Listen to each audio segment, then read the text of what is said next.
Yuk kita dengarkan cerita Timun Mas, cerita anak dari Jawa Tengah. Pada zaman dulu kala, hiduplah sepasang suami istri. Mereka adalah petani yang tinggal di sebuah desa di dekat hutan. Mereka hidup bahagia. Sayangnya, mereka belum dikaruniai seorang anak. Setiap hari mereka berdoa kepada Yang Maha Kuasa agar segera dikaruniai seorang anak. Suatu hari, seorang raksasa melewati tempat tinggal mereka. Raksasa itu kemudian memberi sebuah biji mentimun. Tanamlah biji ini, nanti kau akan mendapatkan seorang anak perempuan, kata raksasa. Terima kasih raksasa, kata suami istri itu. Tetapi ada syaratnya. Pada saat usianya 17 tahun, kalian harus serahkan anak itu kepadaku, saut raksasa.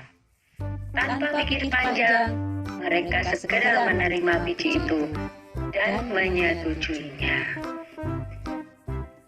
Suami istri itu kemudian menanam biji mentimun itu.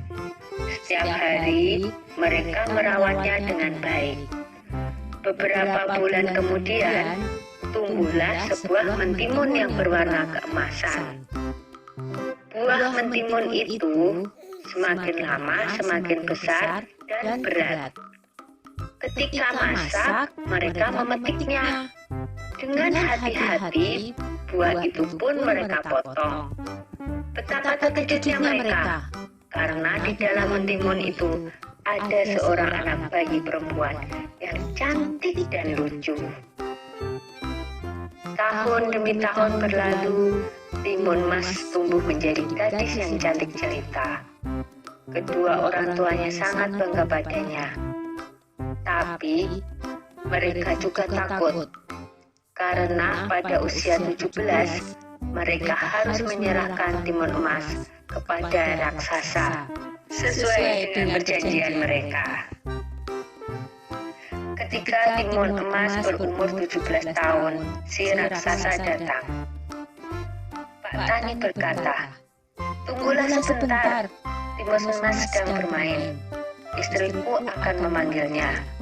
Lalu ia segera menemui anaknya.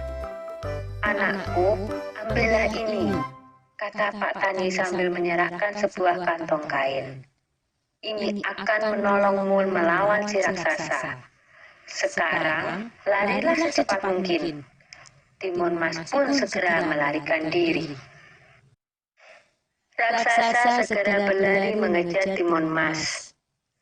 Raksasa semakin dekat. Timun Mas segera mengambil segenggam garam dari kantong kainnya. Lalu, garam itu ditaburkannya ke arah raksasa. Tiba-tiba, muncullah sebuah laut di depan raksasa. Dia terpaksa berenang dengan susah payah. Timun Mas berlari lagi, tapi kemudian raksasa berhasil mendekatinya. Timun Mas kembali mengambil benda ajaib dari kantongnya dan dilemparkannya ke arah raksasa. Seketika muncullah pohon dengan ranting dan duri-duri tajam menghalangi si raksasa. Raksasa berteriak kesakitan. Tapi raksasa itu sungguh kuat dan terus mengejar Timun Mas. Maka Timun Mas pun mengeluarkan benda ajaibnya yang ketiga. Ia menebarkan biji-biji mentimun ajaib. Seketika itu pula, tumbuhlah kebun mentimun yang sangat luas. Sampai akhirnya, Timun Mas melemparkan benda ajaib terakhirnya, yaitu segenggam terasi udang yang berubah menjadi danau lumpur yang sangat luas. Raksasa itu akhirnya terjerembab di danau lumpur itu dan tak bisa lolos lagi. Timun Mas selamat dari kejaran raksasa. Timun Mas pun kembali ke rumah orang tuanya. Ayah dan ibunya sangat senang melihat Timun Mas berhasil selamat. Sejak saat itu, mereka hidup bahagia bersama-sama. Sudah dulu ya cerita Timun Masnya.